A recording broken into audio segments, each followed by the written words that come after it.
Hello, wonderful seminary teachers. My name is Sean Howard, and let's take a look at Doctrine and Covenants, Section 90, Lesson 106 today. This is such a good lesson. I love it, and I love that we get a chance to really focus on how the first presidency and the Lord's chosen prophet and his counselors can really bring blessings into our lives. And so, first thing we always do when we are preparing our lessons, look at the lesson purpose. That should drive everything that we do in our lessons. And so, for this lesson, our purpose is to help students not just know, and this is important, but to feel the importance of the direction Jesus Christ gives the Church of Jesus Christ Latter-day Saints through his first presidency. What a powerful purpose to have in a place that we can get to in our class. So as you go throughout the lesson, I really like this object lesson. I'm not sure if we all have the ability to have a lock or something like it explains here. So I want to share a quick alternate starting to the class. I would probably have this slide up on the screen when students are coming in. It has a few different pictures of different types of keys that we might see in our lives. And each one of these keys might help amplify a little bit as we start talking about priesthood keys and their function in the prophet and first presidency in our lives. And so the keys, we talk about these all the time, but I just want to share these two really quick. A map key is another different way of looking about what keys can do in our lives. They can give us explanations or help us understand how to read something or to look at the map and navigate where we're going. And that's a lot like how the Savior works with his prophets too, right? His priesthood key holder, the prophet and his counselors, to guide and direct and to clarify and explain different things to us. I also love this different type of key. Some people might think these are just Allen wrenches, but in the mechanical world, sometimes they're called a hex key. And the cool thing about in the mechanical world of hex keys or any type of mechanical key is that these type of keys are meant to transfer power or movement a lot of times from one thing, and the key is used to transfer that to another object to help it move or to function in a way. And so again, the Savior uses his first presidency to transfer his power to bless our lives and to work in our lives.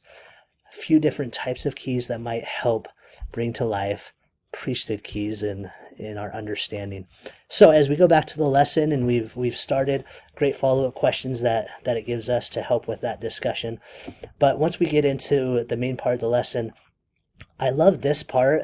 It's giving some context right when we get into Doctrine and Covenants 90 and get us in the scriptures and to understand what responsibility the Lord is giving. I probably wouldn't take too much time in these verses, but have a good experience, but move on, because the power of this lesson and the feeling, the importance is going to come towards the end. So don't get caught up too long in the beginning. But I like this call out where it says provide time for students to ask questions about priesthood keys and the organization of the church.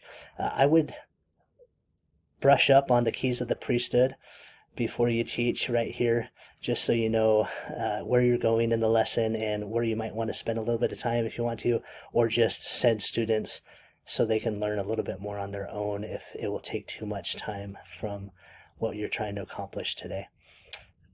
Now, as we go along and you bring out the truth and the principle that we're looking at today, I would highly recommend, this is kind of a hinge point in this lesson where we're going from just understanding and learning things about the first presidency to now let's really start to, in the organization of the church, and let's start to understand and feel the importance of this truth. This video is a great hinge point to help us start doing that.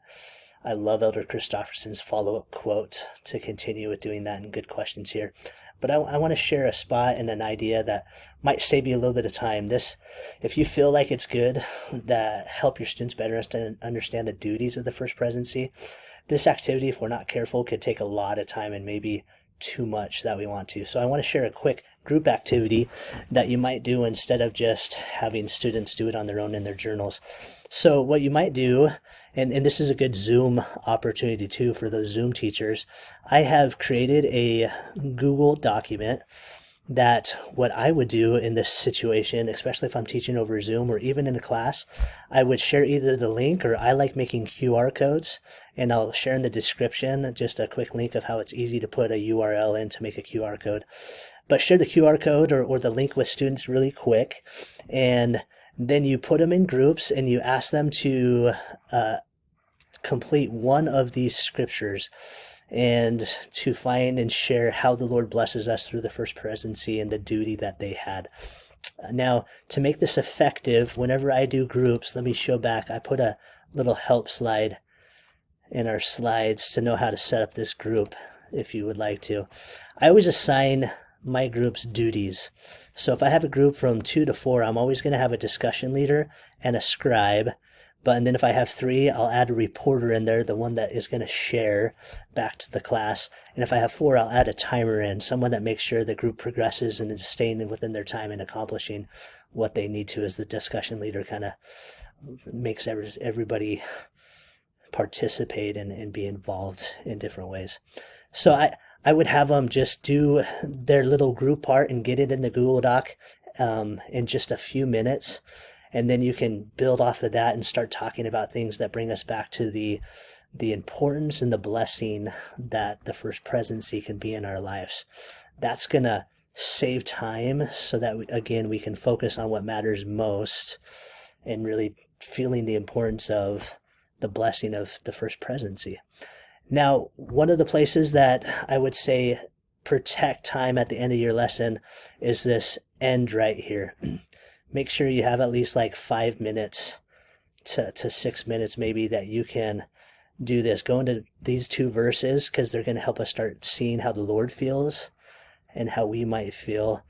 Elder Anderson, quick, I clipped this for you in the slides too, so you just have his quick 50-second share right here of the quote. But this is where you might want to just protect some time right here. If you really want to connect the blessing of the living first presidency and the blessings that come into our lives right now because of them, protect some time and either hand out or invite students to go to one of their most recent talks from General Conference from the first presidency, and to study that for a few minutes and to see what they realize and how the Lord is trying to help through those keys turn and help us receive the power of Christ in our life and his goodness and the blessings that they may be seeing as they followed our living prophets today. I think that's where you might get the best bang for your buck when you're talking about feeling the truth and importance of the first presidency right now in our lives. I hope you enjoy this lesson with your students. There's so many great opportunities. Have a wonderful class, and we'll see you next time.